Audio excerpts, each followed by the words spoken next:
Veritas. SCP Files.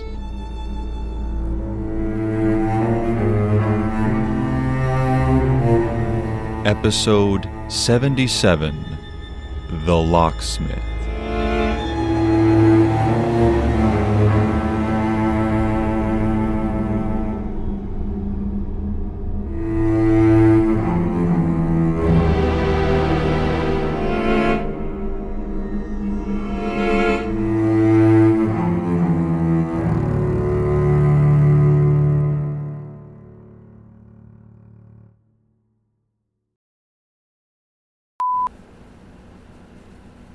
Incident Report 005-2.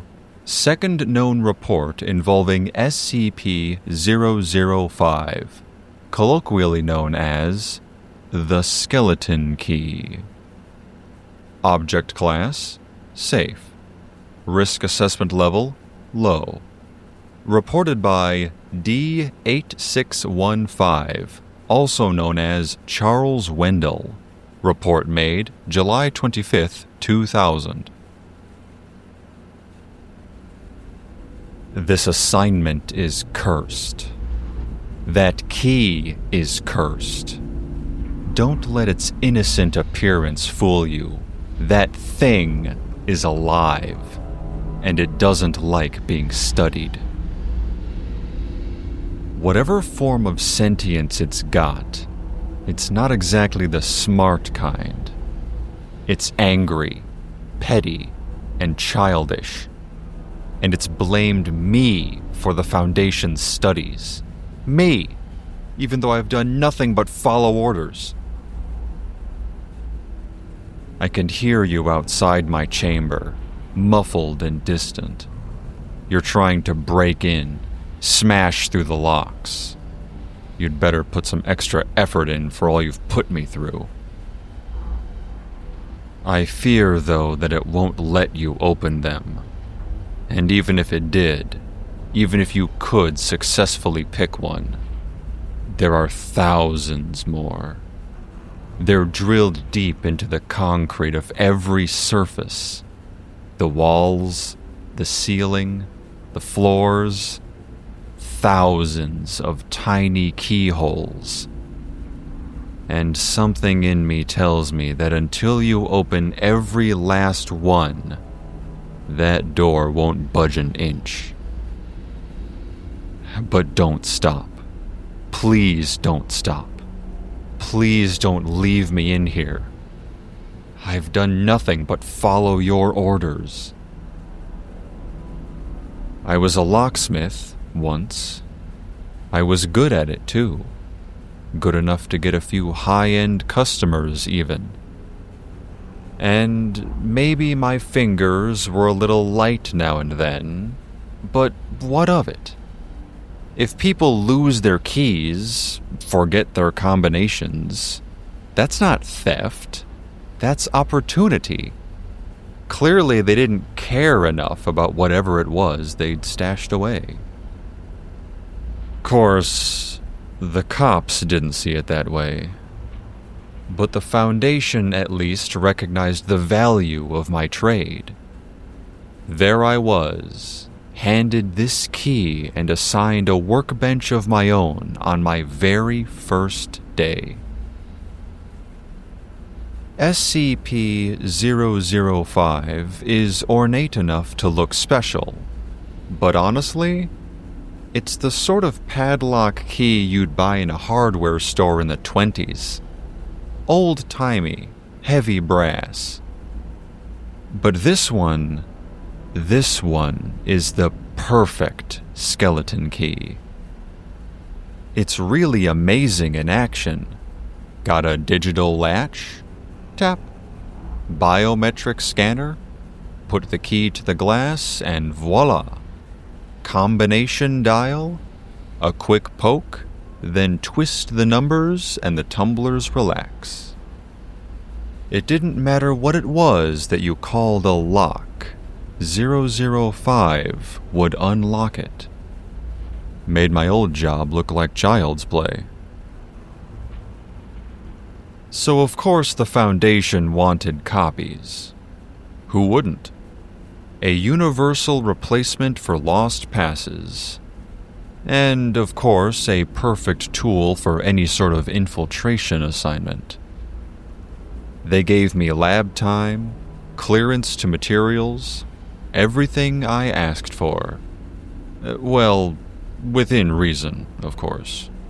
They weren't stupid. No acids, no explosives, nothing like that. But enough to work with. Enough to try and recreate this perfection. And I really did try everything. At first, I copied it straight, made molds, casts, melted down brass, bronze, alloy, even some of that funny anomalous stuff the chemists keep locked up. The closest looking recreations were heavy and pretty, but the moment one of those copies met a lock, it would just seize. The key would stick, teeth jamming the lock, and the mechanism would bind up tight as a clam. The best of those keys, the ones I could have sworn were flawless recreations, would just turn the lock stiff and get stuck forever after. So I moved away from faithful replicas. If the look didn't matter, maybe the old classic locksmith trick did. Skeleton keys. A traditional skeleton key isn't meant to match every tooth. They're stripped and filed down to bypass the wards that block movement and catch the operating bolt itself. A simple and elegant trick. That was my angle. Make something skeletal. Remove the extra flourishes of 005 and leave just the essential middle. But you see, there's a difference here. 005 isn't a filed shape. It isn't a true skeleton key at all. Somehow, it seems to read what a lock actually is. It's not changing itself to match the lock. It's matching intent. I don't have the words for it. When you hold it up to a lock, it warms and buzzes ever so slightly, like it's recognizing an old friend. The metal hums, and the tumblers in the lock sigh and just fall into place. My crude copies simply couldn't do that. They were good skeletons, ones that should have passed where a full-cut key couldn't. But instead, they somehow just seemed to irritate the mechanism. The locks fought them. Pins that had never stuck before with their original keys caught and jammed as if the lock itself was biting down on the imposter.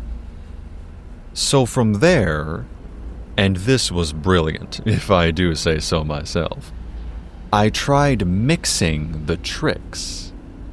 A skeleton profile with adaptive surfaces. The frame of each was based off 005, and into it I tried a ton of different ideas. I embedded tiny cuts of reactive shape memory alloys. I applied coatings designed to change conductivity. I even tried embedding tiny electrical coils to match the vibrations that 005 always seemed to make. It should have worked. It really should have. I tried everything. And yet, my prototypes either corroded overnight warped in the warmth of my hands, or simply locked the mechanism permanently, the locks clamping shut in reaction to the abominations I had created. And all the while, I got the sense that somehow,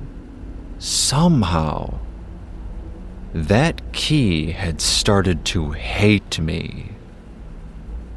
The more copies I made, the louder it hummed when I walked past, the longer it took to open the test locks. When it began vibrating hard enough to rattle the whole workbench, I knew I'd reached the end of what I could reasonably do. But no one told me to stop. There were no new assignments, no dismissal from the project. No one said, "Good work, Mr. Wendell. You gave it your all. You can stop now." They wanted that skeleton key so badly, they'd let me rot here, living and dying for this one project, chasing a copy that could never exist. And the whole time, I kept thinking, if I could just crack it, I could walk out. I'd have the perfect escape. A key that would open anything. No cell could hold me. So, I kept trying. I don't know what I did to push it over the edge. Maybe I tried one thing too many. Maybe I wanted it too badly. The first new keyhole appeared last night. I was returned by the usual guard to my cell. The door clanged shut behind me, and I heard his key turn in its lock. It was the same cell as always, same gray walls, same iron bed. Except now there was a hole in the dead center of the concrete floor. A keyhole, perfectly round, cleanly drilled, and glinting faintly in the low light. I crouched down, squinting into the darkness. There was no mechanism, no bolt. It was just an opening. I had figured it had to be a joke. The guards liked their games. But they had never bothered with me before. I did everything right. I was the model detainee, the one with a special assignment and special privileges to match it. I never started fights. I never gave them any attitude. Still, someone must have decided to get clever and try to mess with the failed locksmith. Ha ha. So I ignored it and laid down. I tried to think through the day's failures. What alloys I hadn't tried yet. What designs I could simplify further. And that's when I saw the second one. It was in the ceiling, right above my bed. Just a tiny, perfect circle in the concrete, exactly like the one in the floor. I stared at it for a long time, tracing its outline with my eyes, convincing myself it was a shadow, a trick of the light. Until I saw another one forming just below it. The cement bent, like something beneath the surface was pressing out, carving its way through the ceiling. The sound it made was a low, quiet grinding. And then it was just there. Another keyhole, smooth-edged and still faintly warm when I reached up to touch it. It was undoubtedly real, but also impossible.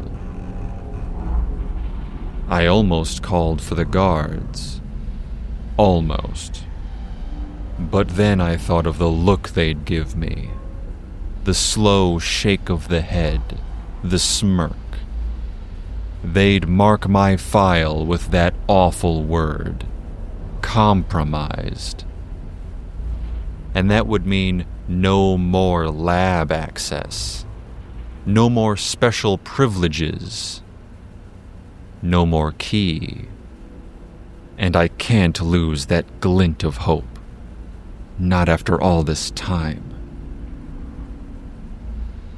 So I kept quiet. I told myself it was just stress from overwork. I'd simply been thinking about the key non-stop.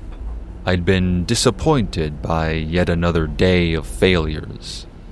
Maybe I'd been staring at patterns in the brass too long and was seeing an after effect.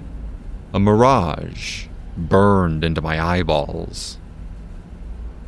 I lay down again, forced my eyes shut, and waited for the morning.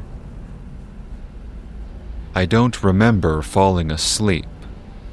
I just remember the grinding, a low, scraping whir on all sides of me. When I opened my eyes, every surface was covered in them. The entirety of the floor, the ceiling, every inch of the walls, all covered in those little empty holes.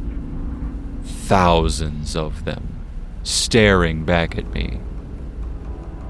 And from somewhere deep in the walls, I could swear I heard the sound of 005 humming, like it's pleased with itself.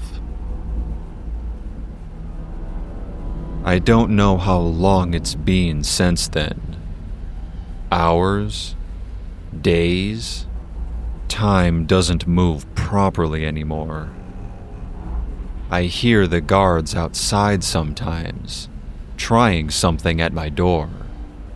Hammers or drills or maybe even the failed prototypes I've made. If this is 005's doing, though, I don't think anything is going to work. It doesn't want to open this one. It hasn't wanted to open any of them. Every lock I've tried has seized solid. It doesn't want to be recreated. It doesn't want to be studied. I'm running out of paper to write on. And I'm running out of places that aren't already filled with holes. They've started opening up on the sink, too. And the bed. The light. Everything. I'm running out of time. There's water from the sink, but no food. And no escape. The humming is louder now, and it's growing all the time as 005 triumphs. I can see a keyhole forming on my arm, right above the vein, perfectly round, running all the way clean through the flesh and the bone. Maybe, if I stay very still, it will know I'm no longer a threat. maybe it will know I won't follow my orders anymore. Maybe it will forgive me. Maybe it won't open anymore.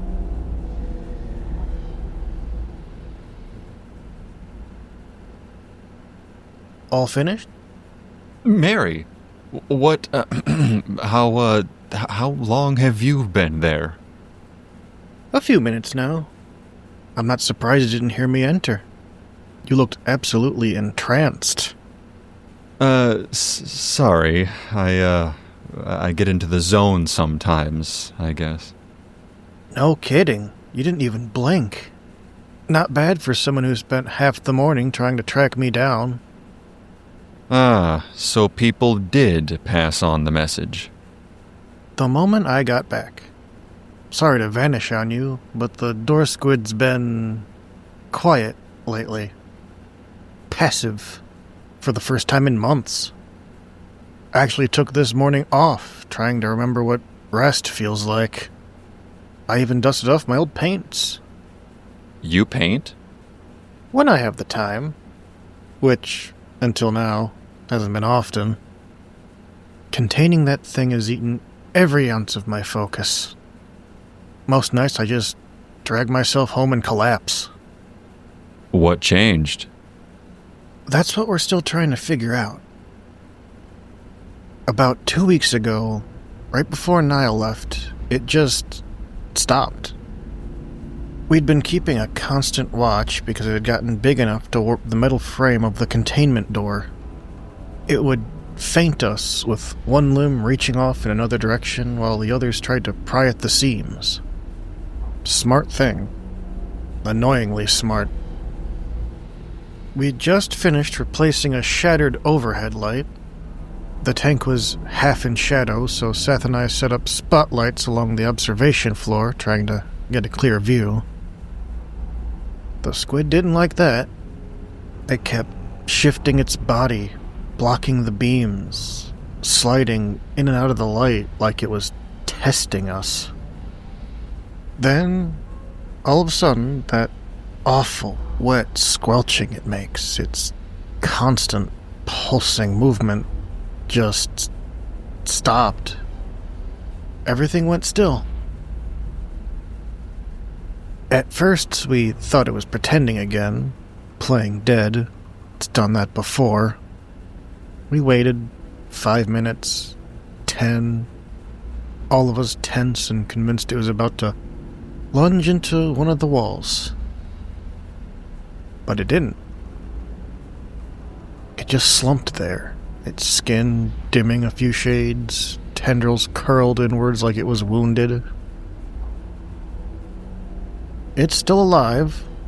We can see it breathing. When we drop carrion into the tank, it does eat, but slowly, deliberately. It reaches out one tendril at a time, almost careful now. It wraps around the meat, drags it in across the cement floor bit by bit. No striking, no aggression, just this tired motion, like it hurts to move. Nobody trusts it. A creature that clever doesn't just stop being clever. We keep waiting for the catch, for it to lash out, or to fake this docile act long enough to draw us close. But it's been a full week, and we've seen no sign of tricks. No violence. There's just the sound of it breathing, laboriously. This morning was the first time I felt safe enough to step away, to feel human again. Well, I'm happy it's calmed down. Hopefully it stays that way. Yeah, hopefully. Maybe it really is sick. I don't know. Anyways, that's probably not why you're trying to find me, huh? No. I think we should go somewhere private to talk about this, though. Is this not private? No. The cameras are watching. Huh. Let's go to the tunnels. The tunnels? Niles tunnels. What tunnels? You don't know? He hasn't... Show me. I don't know if that's a good idea. Show me.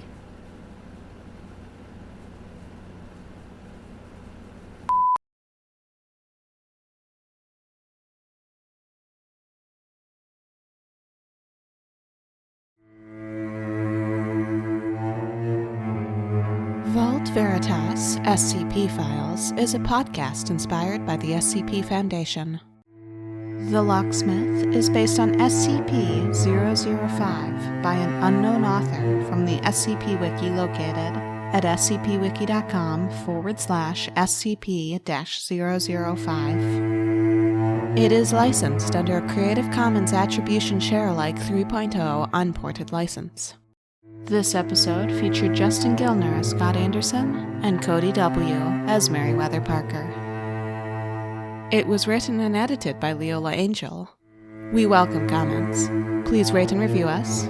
Email us at vaultveritas@gmail.com. Join our Discord channel using the link in the episode description. Or for additional content, visit our Patreon.